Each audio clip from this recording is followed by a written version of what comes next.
Hello friends, നമ്മുടെ ബിറ്റൂസ് അവിടെ പടിയിൽ കിടക്കുവാണ്. ചോറൊക്കെ കഴിച്ച് അങ്ങനെ വിശ്രമിക്കാൻ കിടക്കുന്നു. നല്ല ഉറക്കം വരുന്നുണ്ട്. കുഞ്ഞിന് നല്ല ഉറക്കം വരുന്നുണ്ട്. അങ്ങനെ കിടന്നുറങ്ങുവാണ്. ഇതൊക്കെ കഴിഞ്ഞ് ഞങ്ങൾ ചില ദിവസങ്ങളുണ്ടല്ലോ ഒളിച്ച് കളിക്കാറുണ്ട്, വാതിലടച്ച്. അപ്പോൾ അടയ്ക്കുമ്പോൾ അവനവിടെ വരും. അതൊരു രസമായിട്ട് അത് ഞാൻ കാണിച്ചു തരാം എങ്ങനെയാണെന്നേ. അപ്പോൾ അവനാണെങ്കിൽ വാതിലടച്ച ഉടനെ ഓടി വന്ന് അവിടെ കിടന്ന് പിന്നെ അഭ്യാസങ്ങൾ തുടങ്ങും കേട്ടോ.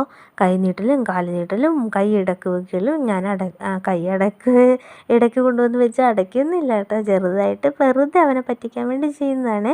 അപ്പോൾ അവനിങ്ങനെ കളിച്ചുകൊണ്ടിരിക്കും കേട്ടോ. കൊട്ടും ചിലപ്പോൾ ഇങ്ങനെ കതക് അടച്ച് തന്നെ നമ്മൾ പിടിച്ചാലുണ്ടല്ലോ അവനതിൽ കൊട്ടിക്കൊണ്ടിരിക്കും. അങ്ങനെയൊക്കെയുള്ള കലാവിരുതുകളൊക്കെ ഉണ്ട് ഇവൻ്റെ കയ്യിലേ. അച്ചടാ, പാവം ബിറ്റൂസ് വീണ് പോയി കേട്ടോ. കള്ളത്തരാണ് ഇതെല്ലാം അവൻ്റെ അടവാണ്.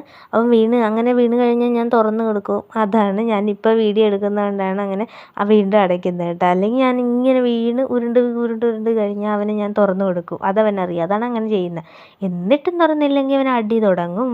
ഡോറിലടി പടക്ക് പടക്കെന്ന് കേൾക്കാം അടി. അതിൻ്റെ ഇടയ്ക്ക് വേറെ പരിപാടി. അതാ വീണ്ടും ഉരുണ്ട് കാണിക്കുകയാണ്. ഇതൊക്കെ എന്നെ കാണിക്കാൻ വേണ്ടിയാണ് കേട്ടോ. ഇത് ഭയങ്കര പുന്നാരം വരുന്നതാണ് അവന്. ഭയങ്കര പുന്നാര പൂച്ചക്കുട്ടിയാണ് കേട്ടോ ഇവൻ. എന്തെങ്കിലും നമ്മൾ അഥവാ ഇങ്ങനെ എന്തെങ്കിലും വഴക്ക് പറഞ്ഞാലുണ്ടല്ലോ ഉടനെ ഇത് തന്നെയാണ് പരിപാടി. ഉടനെ ഉരുണ്ട് വീണ് കിടന്ന് പുന്നാരം.